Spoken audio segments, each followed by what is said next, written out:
Shalom, berjumpa kembali dengan saya Yakub Timbudona, mahasiswa IAKN Kupang, program studi pendidikan Kristen anak usia dini pada Fakultas Keguruan dan Ilmu Pendidikan dengan nomor untuk mahasiswa 102 2021 0242. Pada kesempatan kali ini saya akan coba membahas tentang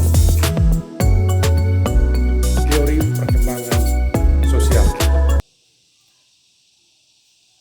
Pengertian perkembangan sosial adalah proses kemampuan belajar dalam tingkah laku yang berhubungan dengan individu untuk hidup sebagai bagian dari kelompoknya. Dan dalam perkembangan sosial, anak dituntut untuk memiliki kemampuan yang sesuai dengan tuntutan sosial dimanapun mereka berada. Tujuan kita mempelajari teori ini tentunya adalah untuk dapat memahami teori-teori tentang perkembangan sosial menurut beberapa ahli, yaitu yang pertama Sigmund Freud, yang kedua John B. Watson, yang ketiga B.F. Skinner, dan yang keempat Albert Bandura.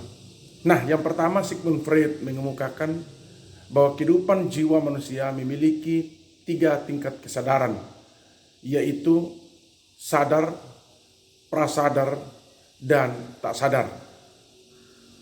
Nah, struktur sadar ini adalah tingkat memori sadar yang isi kesadarannya hanya berada dalam waktu yang singkat di daerah sadar dan akan segera tergeser ke daerah prasadar ataupun tak sadar ketika kita mengalihkan perhatian kita ke hal lain. Berikut struktur prasadar yang juga disebut ingatan siap, yakni tingkatan kesadaran yang menjadi perantara atau jembatan antara sadar atau tidak sadar, dan materi tak sadar yang telah berada di daerah prasadar dapat muncul dalam kesadaran dalam bentuk simbolik seperti mimpi, lamunan ataupun salah ucap dan mekanisme pertahanan diri. Sedangkan struktur tak sadar adalah bagian yang paling dalam dari struktur kesadaran, dan struktur ini adalah bagian terpenting dari jiwa manusia. Bahkan bagian tak sadar ini merupakan kenyataan empirik. Pandangan di atas tadi diperkenalkan oleh Sigmund Freud sebelum tahun 1920-an. Dan kemudian pada tahun 1923 ia memperkenalkan 3 model struktur lain, yaitu id, ego, dan superego. Struktur yang baru ini tidak menghilangkan struktur yang lama, akan tetapi justru lebih melengkapi atau menyempurnakan gambaran struktur mental kepribadian tersebut. Secara sederhana, saya akan mencoba menjelaskan bahwa id merupakan struktur yang membentuk adanya kebutuhan dasar, misalnya kebutuhan makan dan minum, kebutuhan biologis atau seks, dan lain-lain. Nah, beberapa hal di atas yang menjadi kebutuhan dasar dipengaruhi oleh id dan berada di alam bawah sadar manusia. Kedua, ego yang merupakan struktur yang bekerja untuk memenuhi id, dan ego ini berada di antara alam sadar dan alam bawah sadar.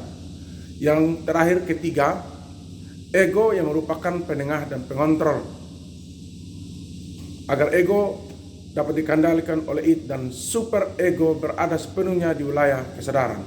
Contoh sederhana, apabila super ego lebih menguasai struktur kepribadian manusia, sekalipun kita sudah merasa sangat lapar dan sangat haus ketika kita sedang mengikuti kegiatan tertentu atau acara penting, maka kita dapat menahan rasa ingin makan dan minum sampai selesainya kegiatan tersebut, barulah kita makan dan minum. Model perkembangan psikoanalisis dasar yang terus menerus dimodifikasi oleh Freud selama lebih kurang 50 tahun terdiri atas 3 komponen pokok, yaitu yang pertama, komponen dinamik yang menggambarkan pikiran manusia sebagai sistem energi yang cair. Dan yang kedua, komponen struktur yang memiliki tiga struktur psikologis yang berbeda tetapi saling berhubungan dalam menghasilkan perilaku. Yang ketiga, komponen sekuensial atau urutan yang memastikan langkah maju dari satu tahap perkembangan menuju tahap lainnya dan terpusat pada daerah-daerah tubuh yang sensitif. Yang kedua, teori menurut J.B. Watson yang lebih menekankan pentingnya pendidikan dalam perkembangan tingkah laku. Dan di sini J.B. Watson memberikan satu pernyataan yang cukup menantang untuk mendukung teorinya dengan mengatakan, berikan kepada saya 10 orang anak, maka saya akan jadikan anak itu sesuai dengan kehendak saya. Artinya bahwa Watson memiliki konsep pemikiran bahwa seorang anak usia dini dapat dibentuk sifat, karakter, dan perilakunya sesuai dengan apa yang kita hendaki dengan mengedepankan pola perilaku yang didahului dengan stimulus yang kemudian akan melahirkan respon anak secara positif. Nah, beberapa pandangan utama Watson diantaranya seperti yang saya sampaikan tadi adalah diantaranya psikologi stimulus dan respon atau dikenal dengan SR psikologi yang menjelaskan bahwa stimulus adalah semua objek dalam lingkungan termasuk juga perubahan jaringan dalam tubuh. Sedangkan respon adalah apapun yang dilakukan sebagai jawaban dari stimulus mulai dari tingkat sederhana sampai pada tingkat tinggi. Teori di atas tidak mempercayai unsur herediter atau unsur keturunan sebagai penentu perilaku. Dan perilaku manusia adalah hasil belajar sehingga unsur lingkungan sangat penting, atau istilah lainnya perilaku manusia dapat ditentukan oleh faktor eksternal. Nah, yang ketiga, teori menurut B.F. Skinner yang menjelaskan bahwa belajar merupakan suatu proses adaptasi perilaku yang bersifat progresif, atau learning is a process of progressive behavior adaptation, dan memiliki tendensi ke arah yang lebih baik dari keadaan sebelumnya. Teori Skinner ini berkembang pada tahun 1958 dan menurut teori behavioristik, belajar adalah perubahan tingkah laku sebagai hasil dari perubahan pengalaman. Belajar juga merupakan akibat adanya interaksi antara stimulus dan respon. Beberapa prinsip teori belajar behavioristik yang meliputi penguatan dan hukuman. Artinya penguatan perilaku positif dalam belajar serta sanksi atau hukuman yang merupakan bentuk prosedur yang diberikan kepada individu atau kelompok atas kesalahan atau pelanggaran yang dilakukannya. Lalu yang berikut adalah penguatan primer dan sekunder, yaitu stimulus yang secara alami yang akan memperkuat suatu perilaku yang dapat memenuhi kebutuhan fisiologi seperti makanan, rasa aman, rasa dicintai, dan lain-lainnya.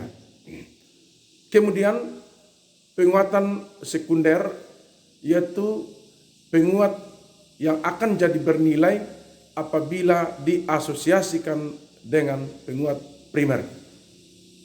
Mengacu pada aturan atau jadwal untuk menentukan kapan dan bagaimana penguatan diberikan setelah perilaku muncul. Yang keempat, teori menurut Albert Bandura. Nah, Albert Bandura menyatakan bahwa Sebagian besar perilaku manusia dipelajari secara observatif lewat modeling.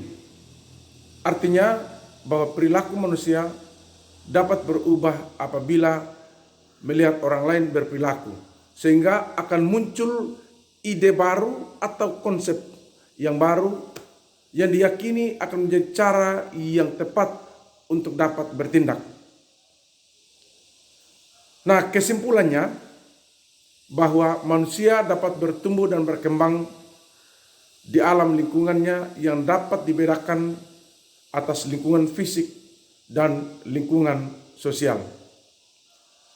Lingkungan sosial dapat memberikan banyak pengaruh terhadap pembentukan berbagai aspek kehidupan, terutama kehidupan sosio-psikologi. Demikian yang dapat saya sampaikan pada saat ini.